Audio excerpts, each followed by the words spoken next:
gonmu yang Walah, Ya, seneng loh. Senang suka ngungkit-ngungkit kayak gitu. Lah piye ta? Pemilik kafe ini siapa ya namanya ya Mas ya? Ada yang bisa saya sampaikan mungkin? Soal bribe, Wiwit nomor 1. Wit, apa kabar Wit?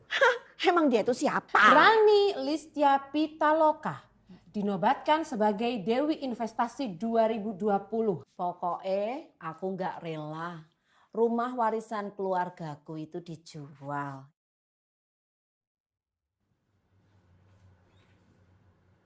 Mas Seto dan kawan-kawan.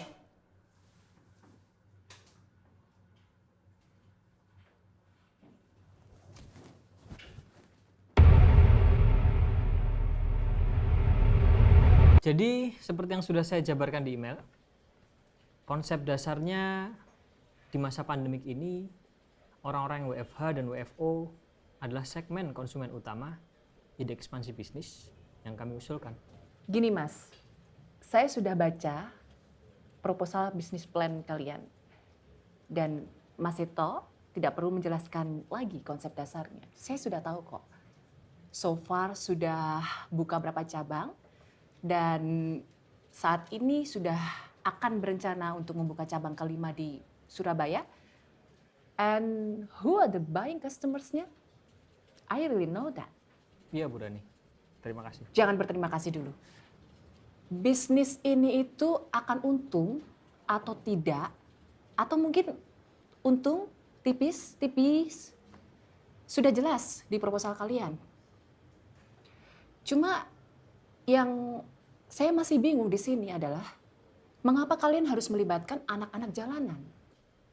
Filosofi yang kami gunakan adalah 3 in 1. Yang pertama, jelas, bisnis. Bagian itu masih belum terlalu jelas. Oke, yang kedua dan ketiga, pemberdayaan komunitas dan pendidikan keterampilan bagi komunitas marginal. Konkretnya? Anak-anak jalanan, mereka selalu dicap, kadang dicap sebagai troublemaker. Tapi pada dasarnya banyak dari mereka itu yang punya kreativitas dan daya tahan hidup yang lain daripada anak-anak pada umumnya. Bahkan beberapa itu cenderung relatif lebih tangguh. Mungkin memang arah tujuan hidup mereka yang kurang tepat.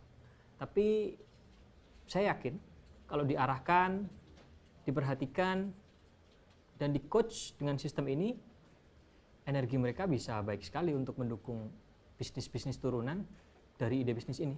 Oke, lanjutkan. Dan mereka ini bisa terlibat di kafe kita.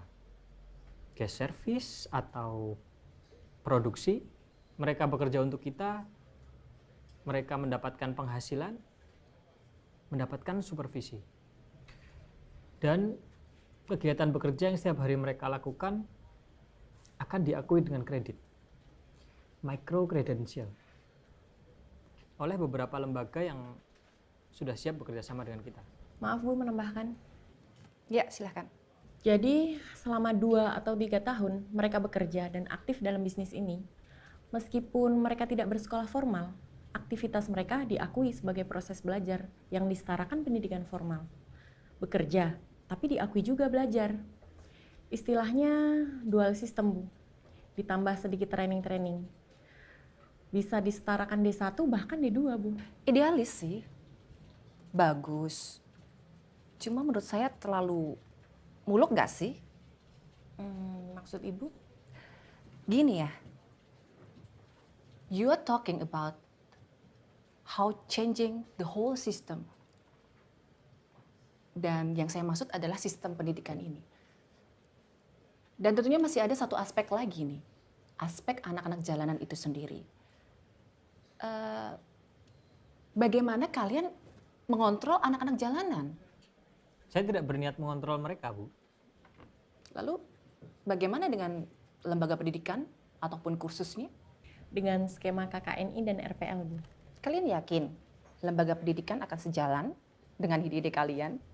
Mas Seto sudah melakukan itu, Bu, setahun terakhir ini. Ya, jadi begini Bu. Kenapa kami yakin? Karena kami sudah melakukannya. Jadi sejauh ini sudah ada 5 lembaga yang siap. Nah, dengan sertifikasi itu diharapkan anak-anak ini nanti bisa mendapatkan pekerjaan yang lebih baik. Atau malah bisa membangun bisnis mereka sendiri. Harapan kami sih semoga ada kampus atau politeknik yang siap mengadopsi sistem ini dengan skema micro credential. Oke. Ini sebenarnya loh ya, sebenarnya ide ngamal kalian ini bagus. Tapi sekarang kita ngomongin cuan. Nah, ini kalian seberapa pedenya dengan profit skenarionya ke depan? Ada Pak di dalam proposal kami. Iya, ada di proposal ini. Cuma sangat tipis ya. Dan itu tidak sesuai dengan standar venture capital kami. Menurut saya ini tuh bisnis kemanusiaan. Ngamal, kalian sadar gak sih? Ya mungkin Ibu betul. Tapi saya tetap yakin ini akan menguntungkan. Saya yakin akan signifikan secara finansial. Mas Seto, yakin itu harus jelas dan tuntas perhitungannya. Jangan spekulatif.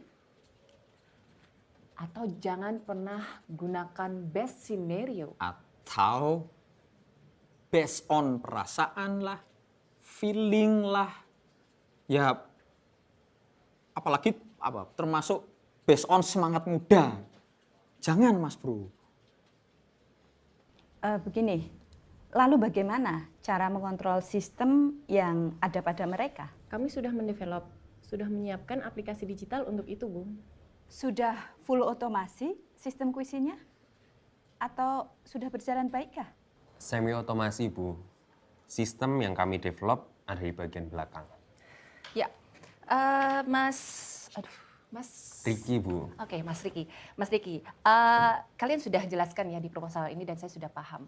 Dan tentunya saya berharap kalian harus pastikan bahwa ini tuh bisa running at the most scalable automated system. Gini ya Mas ya, dari berbagai ide-ide bisnis yang terlalu ekspansif, secara nggak sadar malah mengarahkan kita menuju ke dead fire. Kalian paham kan? Iya, Bu, paham. Oh, maaf. Tadi Ibu pakai istilah apa? Saya belum paham. Dead fire. Dead fire. Oh ini nggak paham ya? Gampangnya gini, ini kalian tuh kayak mengajak kami semua ini dalam kondisi bunuh diri massal. Itu dead fire. Oke, jadi gini ya. Gini. Ini menurut saya loh ya, menurut saya tuh kalian harus lebih deep dive lagi terhadap diri kalian sendiri, bisnis kalian ini gitu loh. Basa Jawane kayak kalian tuh harus tegel gitu loh sama diri kalian sendiri. Tegel, jujur dengan bisnis kalian tuh proyeksi ke depannya seperti apa. Kesimpulannya akan untung ya. Iya, untung. Tapi tipis. Dan itu pun belum diketahui kepastiannya apakah itu bisa di-reinforce dengan teknologi. Since kalian akan mengoperasikan puluhan cabang. Cita-cita kami ratusan, Bu. Nah, itu dia. Malah ratusan. Tunggu deh. Kok bisa sampai ratusan? Agar bisa mengcover ribuan anak-anak tadi. Jos sih Mas. Tapi gini, ini ya sekali lagi kalau saya ya, niat mulia itu bagus. Tapi nek itu tok, nah, itu nggak cukup Mas Bro. Iya Pak. Tambahan dikit Mas, sebelumnya siapa yang nyusun accountingnya ini? Saya, Bu. Mbak Jenny ya? Iya, betul, Bu. Di sini D4 akuntansi dan perpajakan. Iya. Menurut saya, basic approach untuk forecastingnya masih sangat terasa. Dan overconfident. Kami sudah mencoba, Bu, mendesain manajemen resiko di dalam proposal kami. Ya, Quite impressive sih. Lumayan lengkap di sini. Tapi untuk standar keamanan kapital kami tidak familiar untuk liabilitas seperti ini. Saya setuju dengan pendapat Bu Rani. Idenya somehow menarik. Tapi masih sangat gray area. Pak Sakti gimana? Ya, idem sih kalau saya. Yang pasti yang ingin saya sampaikan sudah disampaikan semua dari tim kita. Oke.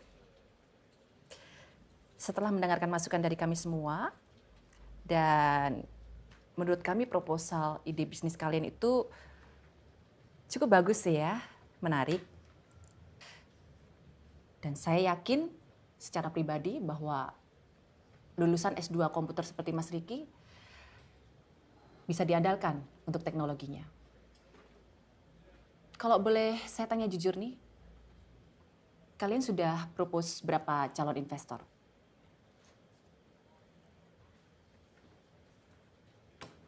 See? Kalian bisa lihat pola di sini.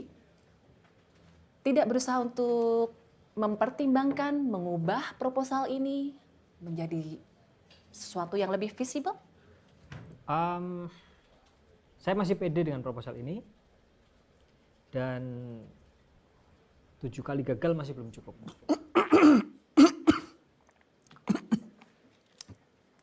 Sorry. Pak, 7 kali? 7 kali gagal masih kurang cukup. Harus mau berapa kali? 10. 20? Oke, 20 saya akan nyerah. Dan ganti proposalnya.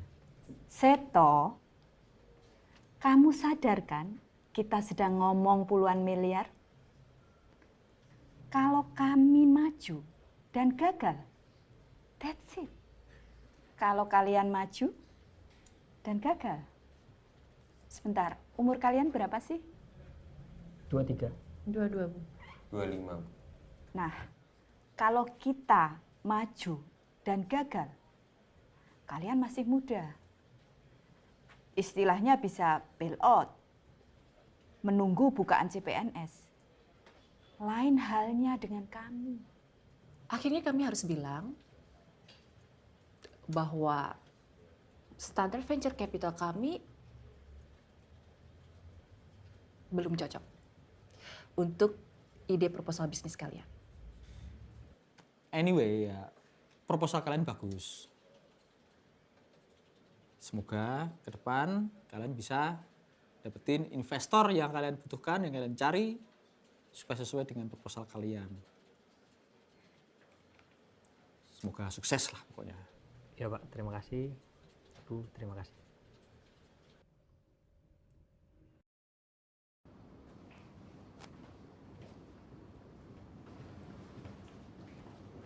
Permisi Mas Seto. Mohon maaf, Bu Rani ingin bicara dengan Mas Seto. Teman-teman tunggu dulu ya, sebentar Pak.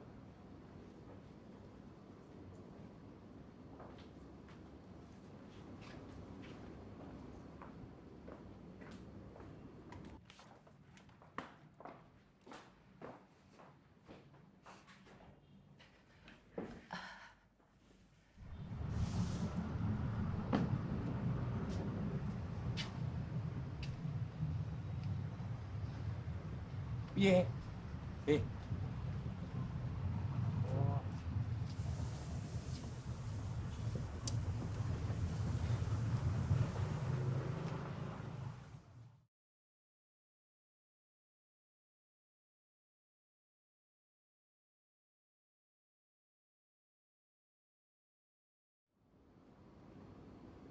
Polos?